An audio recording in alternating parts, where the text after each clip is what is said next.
Por isso a gente volta a falar das consequências desse calorão. Por quê? Apesar da previsão de alívio, e a gente compartilhou com você, está entre as mais lidas do site que o INMET deu ali uma data para esse calorão reduzir. Aqui em São Paulo deu uma breve arrefecida, mas em outros locais ainda muito quentes, a previsão é que amanhã, por exemplo, diminua essa alta temperatura. E essa alta temperatura dos últimos dias provocou uma alta de 60% no consumo de água, só aqui na Grande São Paulo.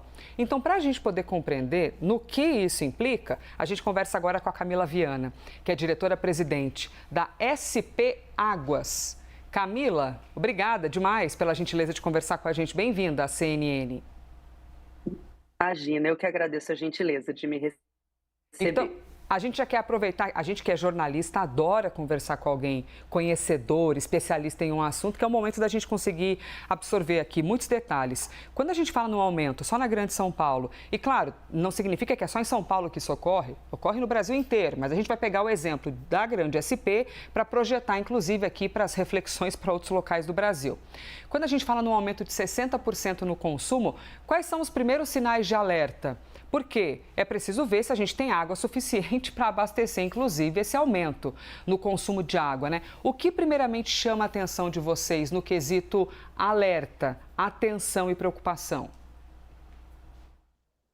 Então, nós temos um planejamento que olha todo o ciclo hidrológico, né? O monitoramento dos reservatórios e o ciclo até setembro do ano que vem, pegando o período chuvoso e o período seco. E, a partir disso, um planejamento de medidas ao longo desse ano hidrológico que a gente fala, medidas mais restritivas para que a gente possa atravessar um período de estiagem mais severa minimizando o máximo possível os impactos no abastecimento da população.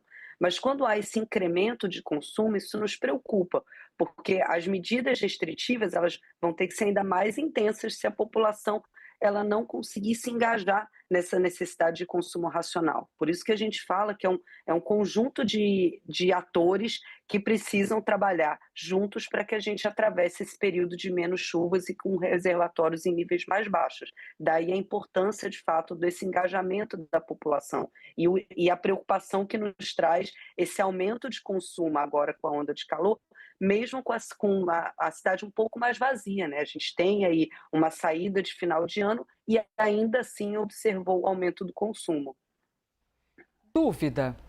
Quando vocês falam, ou a senhora fala, aliás, eu tô tratando você, mas gentilmente, né, para manter aqui Por o rigor, favor, seria a senhora, tá? imagina. Mas eu vou aqui no você. Camila, quando vocês falam sobre economia, é basicamente o quê? Chuveiro, por exemplo? Ou não ficar lavando o quintal? Ou não ficar fazendo aquela faxina com aquela mangueira que você já lavou uma parte, enquanto está esfregando a parede, a mangueira fica ainda jorrando água no chão?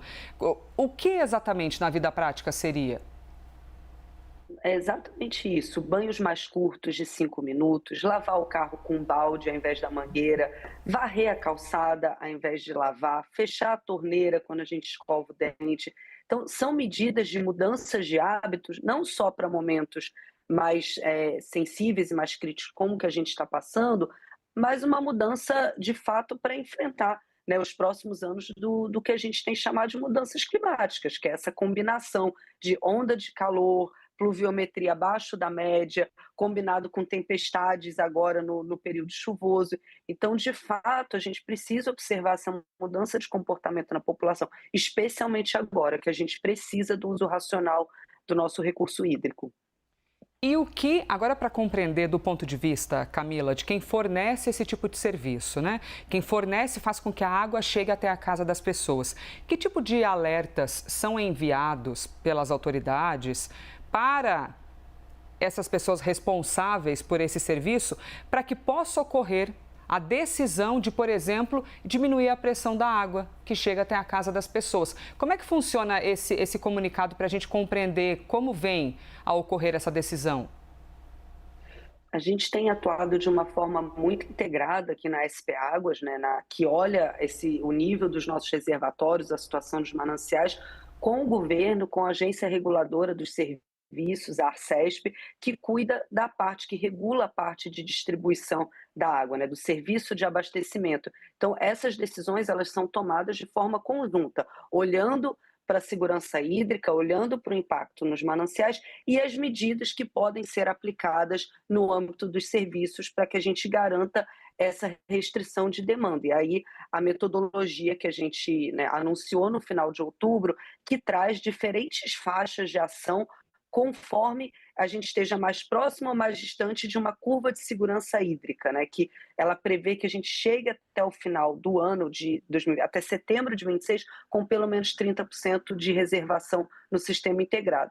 A partir disso, a gente está hoje na faixa 3, a gente tem acompanhado essa curva, ou seja, o planejamento ele tem se mostrado efetivo e aderente ao projetado, que prevê essa gestão de demanda noturna de 10 horas, que iniciou em setembro. Em agosto começou com 8 horas, agora houve esse incremento, né? Isso é determinado pela Arcesp, e essa Sabesp ela tem que cumprir aí olhando esse período de menor consumo, né? Que a gente fala entre 19 e 5 da manhã, para garantir essa redução de consumo e essa redução de perdas, né? Que é bastante eficaz aí na redução das retiradas dos reservatórios. E aí, na prática, Camila, as pessoas começam a sentir menos água vir na torneira, é isso? Menos água no chuveiro ou menos forte. Qual que é o efeito para a gente compreender, para quem às vezes abre a torneira e pensa, uai, está saindo menos água aqui, que pode ser de fato uma medida essa de racionamento de consumo? Hoje, a medida aplicável, como eu coloquei, a gente tem essa gestão de demanda noturna, ou seja, a redução da pressão no momento de menor consumo, que é entre 19 e 5 da manhã. Então, as pessoas vão sentir que não, né, que a água não está chegando, mas por conta do aumento da onda de calor, a Sabesp tem adotado outras medidas também, como caminhão-pipa, caixa d'água, e aumento da produção de água, justamente para evitar essas situações pontuais de desabastecimento que têm sido noticiadas. Camila Viana conversando aqui conosco para que nós possamos compreender todo esse cenário. A projeção daqui para frente, Camila, portanto, vocês ficam aí de olho, lógico, na previsão de chuva. Ela tá uma previsão boa para a gente ficar aqui no coração com a sensação de que as coisas vão melhorar? Ou daqui para frente não tem previsão da gente ter essa melhora? Olha, a gente tem acompanhado, né? Hoje o que a gente nota é que o comportamento hidrológico tem se aproximado muito do ano de 2021, que foi um ano bastante seco. É o ano que a gente tem considerado em termos de afluências, que é o que entra no reservatório, para a nossa projeção dessa curva de segurança. Para o próximo período, aí janeiro, fevereiro, as previsões apontam ainda chuvas abaixo da média histórica, mas ainda assim condizentes com o que a gente estava esperando. Então, o período chuvoso ele vai ser muito importante para a recuperação dos nossos reservatórios. A gente mantém esse monitoramento e esse alerta constante, por isso a necessidade da população de fato permanecer atenta, se engajar e justamente para que ainda que as chuvas, como esperado, venham abaixo da média, estejam dentro desse planejamento de curto, médio e longo prazo que a gente tem traçado. Camila Viana, diretora-presidente da SP Águas, obrigada demais, hein? Desejo uma boa passagem de ano, feliz ano novo para você e a sua família, Camila. Muito obrigada para vocês e todos os ouvintes da CNN. Muito obrigada. Muito bom, obrigada pela gentileza.